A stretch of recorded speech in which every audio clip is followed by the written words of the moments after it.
ये जो नेतन्याहू के साथ इसका फड्डा जो टेलीफोन कॉल हुई, फिर खबर आई कि उसकी बीवी को भी ट्रंप ने कहा कि आपके बेटे को बेदखल कर दूंगा, आपकी जायदादें मुंजमद कर दूंगा, इसको सज़ा हो जाएगी वरना मेरे साथ ताउन करो। ये आपको लगता है कोई मिली भगत है या वाकई आपको लगता है इसराइल और अमेरिका एक पेज पर नहीं रहे इस मामले के हल के लिए? वो चाहता है जंग, ये चाहते हैं मुआहदा। जी thank you very much Jami साहब फॉर हैविंग मी। देखिए, ये तो हम पहले दिन से कह रहे हैं कि दोनों के डिफरेंट ऑब्जेक्टिव्स हैं जी, और पुश किया गया ट्रंप को। फिर आपको याद होगा उस वक्त बहुत सी बातें अदर देन दी पॉलिटिक्स या जो पॉलिटिकल ऑब्जेक्टिव्स थे ईरान के बारे में या मिडिल ईस्ट के बारे में, उसके अलावा भी कुछ पर्सनल ऑब्जेक्टिव्स और इस तरह की चीजें, र्यूमर्स जरूर थे। एप्स्टीन फाइल की तरफ मैं इशारा कर रहा हूँ। जी, लगता है कि जैसे किसी ने कोई ब्लैकमेलिंग से, क्योंकि जो काम जो है देखिए ना, एक American application, this is not an ordinary application. किसी ग्रोह के एक लीडर ने तो नहीं फैसला कर लिया, या किसी ऐसे बनाना रिपब्लिक की स्टेट ने फैसला नहीं कर लिया गोइंग इनटू वॉर। वो वॉर जो मैं जाती तौर पे समझता हूँ कि जिसने बुरी तरह डैमेज किया है अमेरिकन इंटरेस्ट को।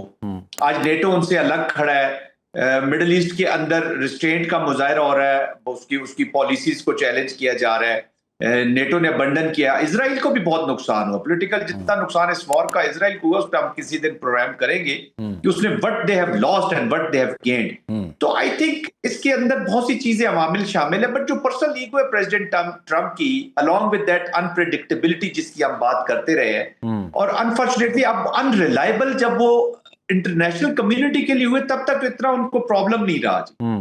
अब जब अमेरिका की अवाम के लिए अनरिलायबल हुए हैं तो डोमेस्टिक प्रेशर बढ़ा है। ये जब भी आप 4 वोट्स की बात कर रहे हैं, कह रहे हैं 4 वोट्स है, ठीक है, दो वोट्स उनको उनकी पॉलिटिक्स की वजह से गया है, और प्रोबेबली 2 वोट जो है वो स्विंग स्टेट्स हैं, पेंसिल्वेनिया वगैरह वो अपना करते हैं। बट एक लार्जर जो अवाम का एक जो नुमाइंदगी करते हैं लोग, लार्जर सेंस ने ये कहा कि this he is not allowed to carry on this war morally, he is no ground now. लोग ऑलरेडी जो सर्विस भी हो रहे थे, अब सर्विस के ऊपर वो मोहर साबित हो गई है फ्रॉम द कांग्रेस।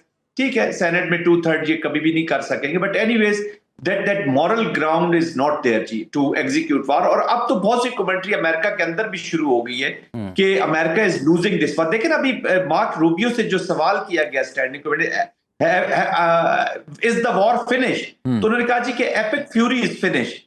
तो उनसे सवाल किया गया कि हु इज वन, उसका जवाब किसी के पास भी नहीं है।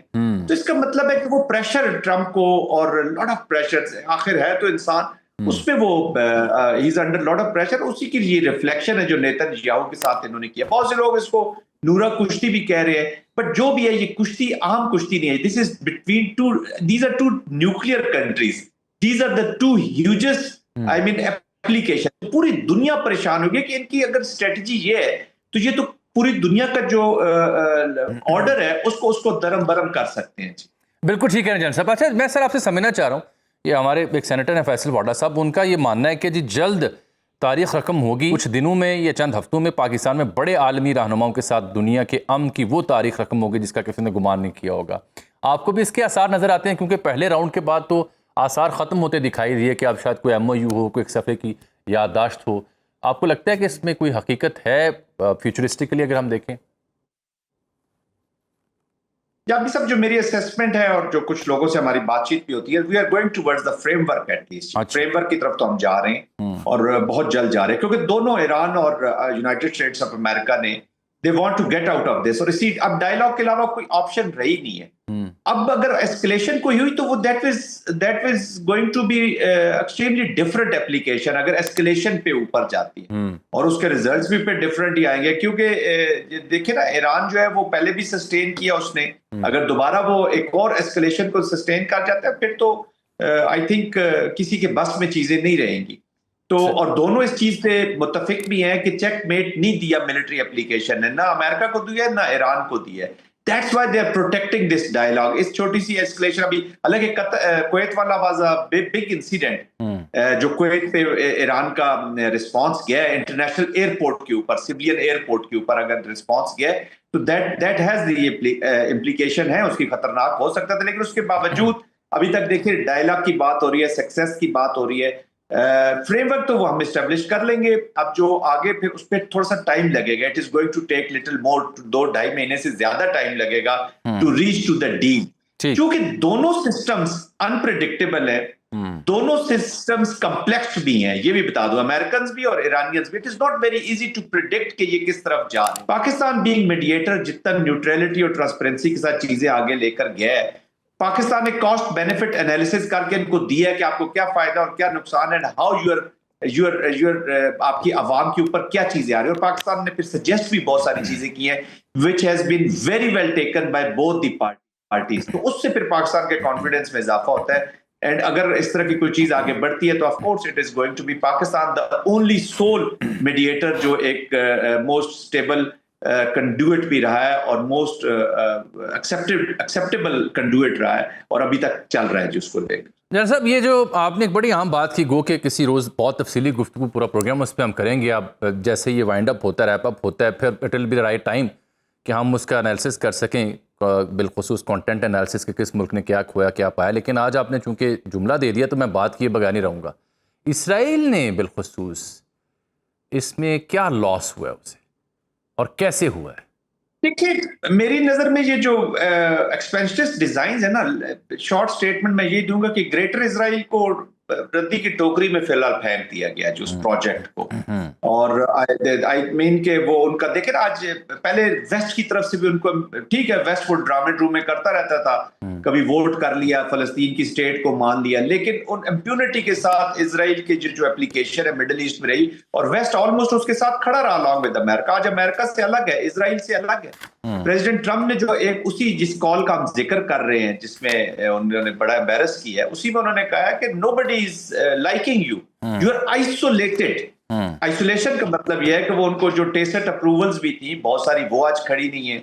उसके बाद उनका आप कंट्रोल देख लें, जो ना हमास वो सॉरी ना हिजबुल्ला, आज हिजबुल्ला से बात हो रही है ना, अमेरिकन हिजबुल्ला से ही बात की है, प्रेसिडेंट ट्रम्प खुद कह रहा है मेरी हिजबुल्ला से बात हुई है। तो आप जिनके वजूद को नहीं मानना चाह रहे, उनके वजूद को माना जा रहा है, कुछ रियलिटीज को मान लिया गया, बेशक नॉन स्टेट एक्टर्स हो, but these realities are talking to the sole super power. और सुपर पावर जब वॉर खत्म करना चाहती है तो हमने उनको पास्ट में तालिबानों के साथ भी बात करते हुए देखा और अब हिजबुल्ला के साथ भी बात करते देखा है। अहमद अल-शरा को हमने सूट पहन के ओथ लेते हुए भी देखा है प्रेसिडेंसी का। तो ये बड़े जबरदस्त फिनोमेनास होते हैं जी। आज इजराइल हैज लॉस्ट दैट और फिर मॉरल उनकी जो जस्टिफिकेशन अब वो खत्म हो चुकी है जो उन पे अटैक हुआ और उसके बाद अब तो सारे जेनोसाइड की बात कर रहे हैं। स्टैंडिंग कमेटीज में आवाजें आती हैं अमेरिका के अंदर। मार्क रूबियो जब स्टैंडिंग कमेटी में बैठे थे तो वहां जेनोसाइड की आपने सुन ली है वो गूंजें जो आ रही है। तो this is what the big loss is. Israel आज अंडर स्ट्रेस है, अंडर प्रेशर है एंड ये तो it is a political issue जो उसके हैं उसको कवर करने के लिए उसने ये वॉर की है। बट ओवरऑल जो ग्रेटर इजराइल का जो एम्बिशंस है उनको एक सीरियस उसके आगे एक हर्डल खड़ी होगी। बिल्कुल ठीक। जैसा ऑन द कॉन्ट्ररी ईरान जो लहजा है वो बड़ा नपातुला अभी तक, वो उस कदर एक्साइटेड दिखाई नहीं देते डील के हवाले से, मुआहदे के हवाले से, जो ट्रम्प बार बार कभी अगले हफ्ते होगी, हम उसके करीब पहुंच गए, मर्जी की डील लूँगा, यूरेनियम हमारे हवाले करेंगे, आपने हुर्मस खोलेंगे, बदले में कुछ नहीं दूंगा, यानी ये अमरीकी स्टैंस है। ईरानियन जो जिम्मेदार है उनकी स्टेटमेंट बहुत कैलकुलेटेड है, दे सीम लेस एक्साइटेड, उस तरह से कोई ज़्यादा ओवरवेलमिंग अनाउंसमेंट या प्रेडिक्शन नहीं वो कर रहे about the possibility of a draft. उसकी क्या रीज़न है, कैसे देखते हैं आप इसे?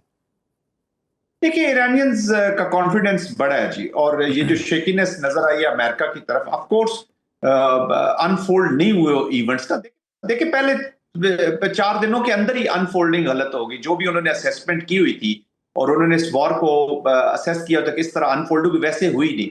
न रजीम चेंज हुई, न 4 दिनों में अंदर से कोई लोग खड़े हो गए, न ईरान तेहरान की सड़कों पे इनकलाब के खिलाफ लोग निकले, न कुर्द ने कोई रिस्पॉन्स दिया और रजा शाह पहलवी वो फारिग हो गए। आपने अहमदी नजाद वाला बीच में शोशा छोड़ा, तो कोई भी चीज आपके एन मुताबिक नहीं हुई। Who could think कि ये हुर्मस को बंद करेंगे? अब ठीक है, अभी बहुत से लोग मैं देख रहा हूँ कमेंट्री कर रहे हैं जी हमने CIA ने रिपोर्ट दी थी, फलां ने रिपोर्ट दी थी। वो अक्सर जब चीजें हो जाती है तो बड़ों ने कहा था जी कि ये तो हुर्मस को बंद करेंगे, तो ये they have failed in their assessment. और अगर नेतन्याहू ने भी उनको पुश करके इसमें इन्वॉल्व कर लिया और उनको समझ नहीं आई, तो फिर मेरा ख्याल में it is a dangerous word जिसमें सोल सुपर पावर को समझ नहीं आती और उनकी मिलिट्री एप्लीकेशन हो जाती है, which can change I mean the dynamics of regions, न सिर्फ रीजन बल्कि रीजन्स की बात कर रहा हूं। तो आई थिंक ओवरऑल हम देखते हैं कि अमेरिका को बहुत नुकसान हुआ है अपनी इस एप्लीकेशन के बाद, और बहुत मिसकैलकुलेशंस अमेरिकन ने मिसकैलकुलेशंस बहुत की हैं। नेतन्याहू वगैरह ने कोई मिसकैलकुलेशन नहीं की, ये एग्जैक्टली न्यू एग्जिट कार्ड ही उनका प्रेसिडेंट ट्रंप थे और उसको उसने इस्तेमाल करने की पूरी कोशिश की। जनरल साहब, आपने अभी अपने तज़िये में कहा कि पाकिस्तान ने बीइंग द इंटरलोकेटर या फैसिलिटेटर या मीडिएटर इन फरीक़ैन को कॉस्ट बेनिफिट एनालिसिस भी पेश किया अपनी अंडरस्टैंडिंग के मुताबिक, क्योंकि पाकिस्तान जहाँ वाक़या है, जो इस तरह का रोल किरदार अदा कर रहा है, it has better lens to look into the things deep down. तो आपके ख्याल में ये एनालिसिस ईरान के पास भी गया होगा, अमेरिका के पास भी गया होगा? क्या होगा वो एनालिसिस का क्रक्स, अगर हम एस्टिमेट करें, और बिलखुसूस आप जैसे एक स्ट्रेटजिक जो एक्सपर्ट है वो अगर एनालिसिस करे, तो क्या खुलासा होगा नाजरीन के? यामी साहब सिंपल देखे ना, मैं ये समझने की जरूरत है, जब फील्ड मार्शल ने लंच किया था प्रेसिडेंट ट्रंप के साथ, तो उन्होंने एग्जैक्ट अनफोल्डिंग की थी, ये बताया था कि आपका ईरान की एप्लीकेशन कितनी डेंजरस होगी आपके लिए, एग्जैक्टली वैसी। दैट्स व्हाई प्रेसिडेंट ट्रंप बार बार कह रहे हैं, अमेरिका की तरफ से बार बार पाकिस्तानी मीडिएशन को अप्रूवल भी मिल रही है और अप्रिसिएशन भी मिल रही है और प्रोटेक्ट भी कर रहे हैं। आप हैशटैग की स्टैंडिंग कमेटी की देख लें, उसने कैसे पाकिस्तान के रोल को प्रोटेक्ट किया, मार्क रूबियो की स्टेटमेंट्स आप देख लें, और प्रेसिडेंट ट्रंप तो बार बार जिक्र कर रहे हैं। इसका मतलब है कि वो उस असेसमेंट के साथ खड़े हैं, पाकिस्तान के रोल को अप्रूव कर रहे हैं। आप ईरानियन साइड पे आ जाएं, जिस तरीके से फील्ड मार्शल साहब का इस्तकबाल किया गया, याद है आपको, एक तराने भी बनाए गए जी। और उसके बाद आज तक आप उनके एम्बेसडर से लेके आप प्रेसिडेंट तक चले जाएं, उनके आइडियोलॉजिकल लीडर तक चले जाएं, कालेबाफ साहब को देख लें, स्पीकर साहब को, तो वो अप्रूवल देते हैं पाकिस्तानी रोल को।